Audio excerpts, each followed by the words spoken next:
السلام عليكم ورحمة الله وبركاته. أبلينتي هوتا ورنا وردفتن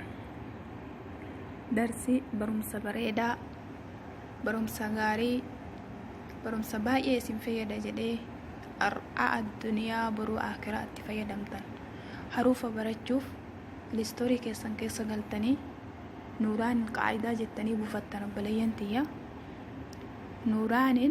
قاعدة جتني بفتن جتشودا يمكن تقفت بسنة لفا ممكن موتو قد سكي سنة لفا لالتني بريفم إسا بوليك أبو جتش إني باقي جرقو سهر دوجرا كساقلين إسني بدبتو كموتو حقا آكرا دوما حرفي كانت إسن أوفو جتشودا كيسن بفتن كونين موت إكا كبا xiqqoo keessa jechuudha keessa qaamalee guutuu harfi isaa awwala haga akiraatti hin qabu amma marri isaa jechuudha. Kanaafuu isa kana laaltanii bifa akkanaa kana buufattan. Kun akkuma argaa jirtanii haruuful hijaa'il murakkaba. Akkuma argaa jirtanii maasha Allah sagaleen isiniif qara'aa.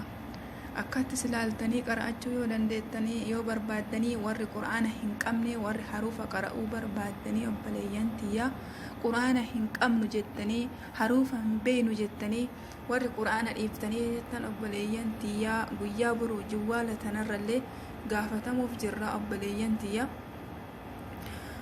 ittiin haa barannu diina rabbii kanu harka jiru irra haa fayyadamnu obboleeyyantiyya ittiin barachuu qabna jawwaala tanarraa ittiin gaafatamu jawwaalli tuni waa baay'eetu isarratti beekumsa baay'eetu isarratti jira akkasuma sharri baay'eetu isirra jira obboleeyyanti jawwaala tana qabannee jawwaala sharri nu barsiiftu miti jawwaala khayru nu barsiiftu haa taatu warri quraana qaraa'uun isin dhibu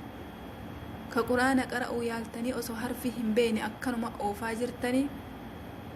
quraana qara'uu qabdan jechuun obboleeyyantiyya harfii kana kunoo jawwaala isin qabattanii deemtaniini keessa jira gadi buufattanii kunoo akka argaa jirtan kanaan jechuudha ka walitti hidhamelleen ka tokko tokkoon jirulleen akkuma argaa jirtan kana obboleeyyantiyya barakallahu fiikum barumsa baay'ee bareedaadha obboleeyyantiyya jawwaala kana qabattanii bira hin taa'inaa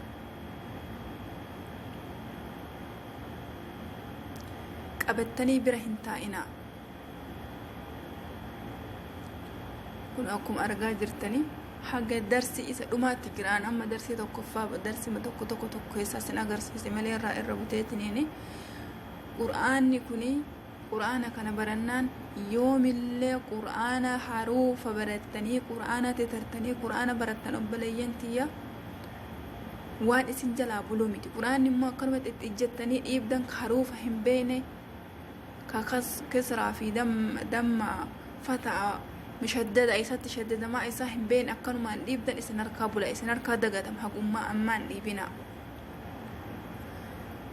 برچو قبدن حرفي كان بوفتني قرانن قمن جتني حروف برنتاينا قرانن قمن جتني قرانن بينو حرفي هم بينو قران برتو هندن دين جتني قران برنتاينا ابلينتين حركه كيسن جرا جوال اسن غره كيس خايتني الكني غيا ايتنين كيس جرا ابليين ققاليون اسم كان غدي بوفدا